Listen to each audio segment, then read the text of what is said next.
Kingdom Hearts 3 did a lot of things right. I found the gameplay very fun. I enjoyed it a lot. And it hit a lot of emotional beats for me. I said this back when I first played it, but it hit a lot of the beats it needed to hit emotionally. It definitely pulled on heartstrings. Made me feel a kind of way. It got a couple tears out of me. Toward the end, like, they save Kairi, and like when Sora disappears and all of that, like, they definitely hit a lot of emotional beats, and I think they hit those beats well. My biggest problem with Kingdom Hearts 3, though, is that way back when I really, really, really got into Kingdom Hearts, I was really interested in the mystery. And as much as people talk shit and say that Kingdom Hearts is really convoluted and doesn't make any sense, I never really agreed with that, because I've played all of the Kingdom Hearts games in order, and yes, the plot gets crazy, but it really isn't that convoluted, at least to me, if you just play all the games. I think the problem is some, like, people will skip 4 games of Kingdom Hearts, and they'll be like, the plot makes no sense. It's like, well, you didn't play 4 of the games. If you read the first 2 books of Harry Potter and then read the last one and say Harry Potter makes no sense, it's like, well, you didn't read the books in between. Yeah, it did just heavily. It became a meme, like how people would say that Donald is a terrible healer, and you're like, you have to go into the settings, you know. But yeah, I'll get to that. Kingdom Hearts, they had a lot of mystery and the story that was involved that I liked a lot, and I feel like Kingdom Hearts 3 did not deliver on the mystery aspects or the story aspects. Where it delivered on the heart aspects, it did not deliver on the brain. It didn't satisfy like my thinking muscle. It satisfied my heart, but it did not satisfy my brain. I'll also say this, as far as the story goes, in people's defense, I do not like that main storyline components were included in a mobile game, which you told me. No, that's trash. That is not okay to me. The mobile game thing is so trash. Like, you know, it's my fault that I haven't played fucking Chain of Memories on the DS or whatever. I don't even know what system that where it originally released. Like, that is on me for not playing it. But like the mobile game, I'm just not. I think most people are just not. No, that one's trash. I agree. It was you and someone else was saying. I think Tyree was saying the same thing. Like, a lot of the story of going into Kingdom Hearts 3 is actually in the mobile game. Stuff that I would have no idea when you end the Kingdom Hearts 3 and there's like the box and all that, and I'm just like, I don't know anything about that. That's shit. really annoying. So yeah, so all of the other stuff pre-mobile game, is what I'm talking about. Once the mobile game became a thing, I started to really get annoyed because there's a lot of relevant story wrapped up in that mobile game, and I think that's really dumb. Yeah, like I have to watch a YouTube video to... Yeah, and it's a pay-to-win, like, 3,000-hour game. Like, I don't got time for that. What? The next Kingdom Hearts plot-relevant point will be coming to a calculator near you. So that's what that's your jab from earlier about the Texas Instrument. Yeah, I mean, in actuality, because, like, apparently there's an arc in that game, in the mobile game, that has to do with young Xehanort and, like, his backstory. And what? And, like, it's apparently really good and very sad. And I'm just like, you know what sucks? Is that I'm never going to play that shitty mobile game.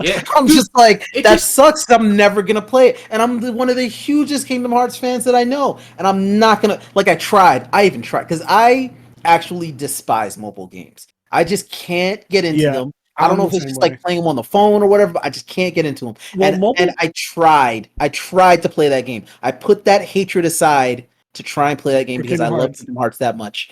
And I was like, this game is shit, and it looks like shit. And like my friend that was trying to get me to play it was like, you just got it. And I was like, I ain't just gotta do shit. It's awful. He said this game is shit. The game does look like shit. It plays like shit. I don't think the game's good at all. I tried playing it as well. Well, it's not a good game.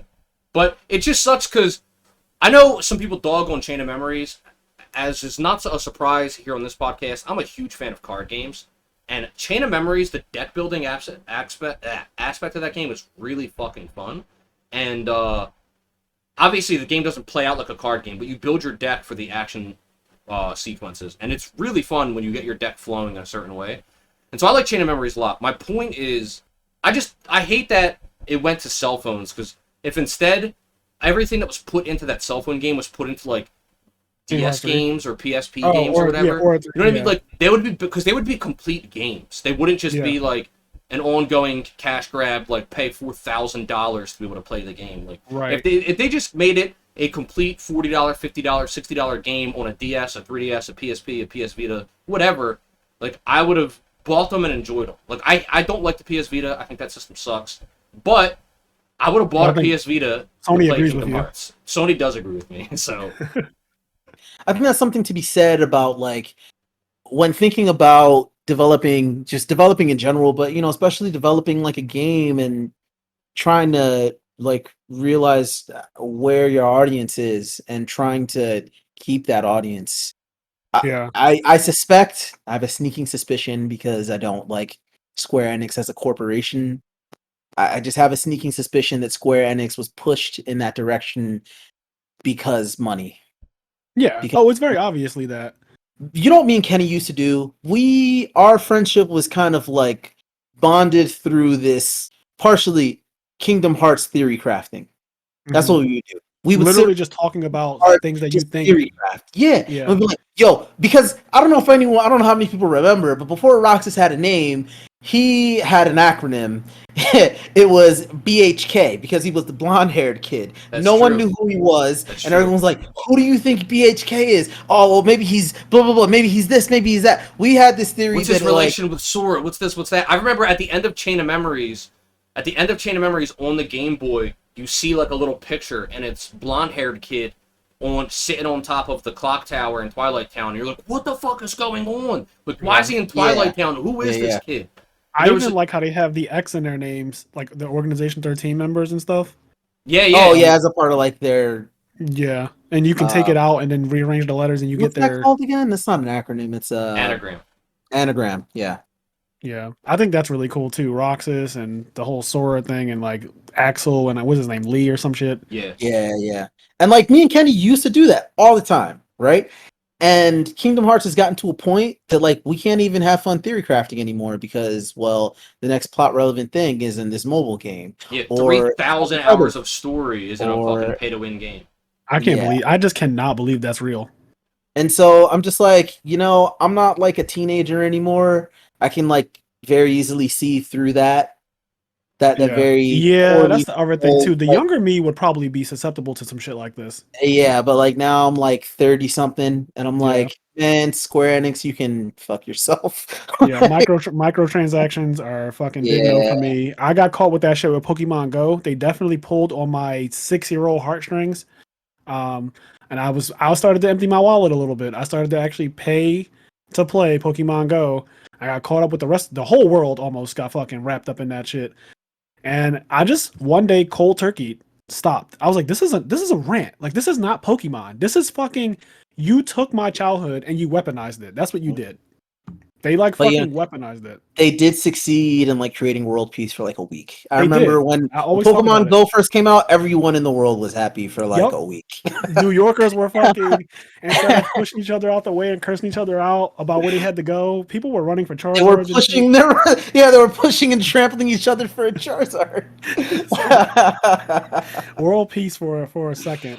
But yeah, Kingdom Hearts is it's a big part of my childhood because it brings together one of my favorite things, which is Final Fantasy.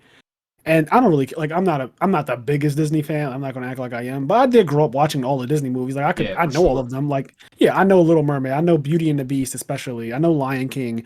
I know Toy Story. So like seeing those all brought together is like, this is really fucking cool. Like even though I'm not a big fan of Disney like that, it's still really really cool. I always thought it was cool. Something that frustrated me a lot, and this frustrates me to this day because I'll meet somebody and they'll hear I'm a Kingdom Hearts fan, and they'll like scoff at me or something, right? And they'll blah blah blah, and they'll be like, "Well, the problem is I'm a really big Final Fantasy fan." I'm like, "Yeah, okay, me too." Like, there's people that'll be like, "Yeah, but I'm a big Final Fantasy fan," and like, I cannot believe that they mixed my Final Fantasy. Oh god. Oh my god. And I'm just like, yeah, I mean, okay, I played them all too, buddy. Like, whatever. Yeah, like, I also haven't thankfully, I have not come across those people, but.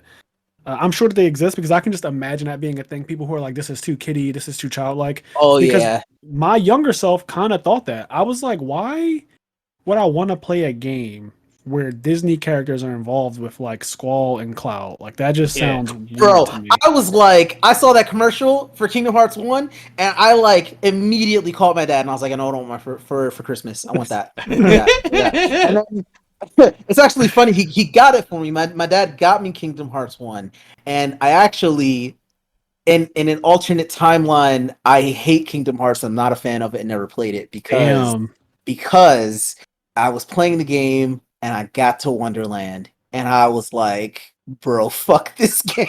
One of the first ones? I was like, bro, fuck this game. Damn, I specifically remember Wonderland is so trash when you're a kid. And hating it. And my dad called me. He called me like some weeks after he gave me the game. And he was like, yeah, so like, you know, how you liking that game that got you Kingdom whatever? And I was like, I'm not playing it. and his dad was like, boy, I done bought you that game. Yeah, you better go play it. he softly pushed me in that direction. He was like, maybe you should try it again in like a little bit. And I was like, yeah, maybe. Hey guys, if you like this clip, we have full video versions of our podcast episodes available on the IMNerd Patreon, as well as exclusive content. If you'd like to listen to our full podcast episodes or find us on any other social media platforms, you can do so by clicking the link tree below.